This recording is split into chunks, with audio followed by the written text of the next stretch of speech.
Hey guys, it's Miguel with McLaud Technology again, and this time we're giving you guys more of a tutorial video, and this video is more catered towards our current customers, but also if you're not a McLaud Technology customer yet, you might want to stick around because this might just convince you to buy one of our printers. So this video is mostly going to be about the daily maintenance that you should be doing on your printer right before you start printing, right? So if you've already had the luxury of having one of our delivery teams go out to you, then they should have explained this to you already, but this is just a video as a refresher. So before you start printing every morning, you want to make sure that you take your cartridges out and that you give them a gentle shake. Now this is with cleaning solution, but obviously you would have ink in here. This would be light black, so this would be a white ink, and you would give it a gentle shake.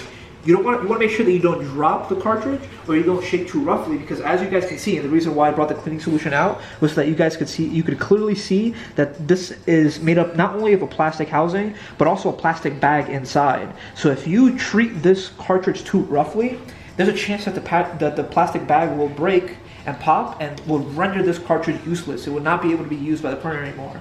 So make sure that you treat this with great care, and that when you shake it gently. You can shake it rocking this way, you can shake it rocking it side to side like this. Just make sure you're not too rough with it. Then you want to do that with every cartridge, and you want to insert it back in, right? And this is right before you start printing. Then you want to close this up. The printer is going to give you guys a please wait. It's going to tell you, it's going to be loading up the ink into the head. It's going to be using the suction to bring it into the lines. Then you want to go to the menu option, right, which is the right button. And you want to go to maintenance, then cleaning, and then you want to perform a normal cleaning.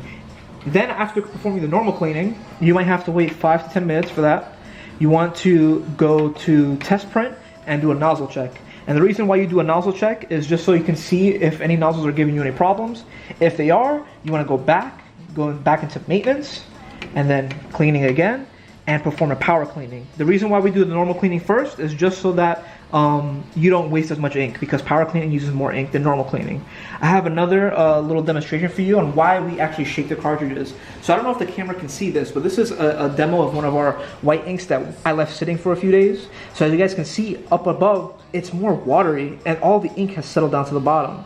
Now this is a characteristic of most DTF inks, particularly with whites, and that's because the dye that we used tends to sink. So before you start printing, you want to make sure that you shake the cartridges to even out the dye and actually get the fully white ink. Otherwise, you're going to be printing that watery, washed up color. So that's why we shake it. But that's pretty much it, guys. I hope you guys enjoyed this video, enjoyed this tutorial. I'll be coming out with a video soon on like how we set up AcryRip and how we do other fixes with the printer. But if you guys want to see those videos, please let me know. Leave a comment down below. Make sure you hit up our Facebook group, our sales team, and our YouTube channel. It really means a lot if you guys show us some love there. And I hope you guys have a good weekend. Take it easy.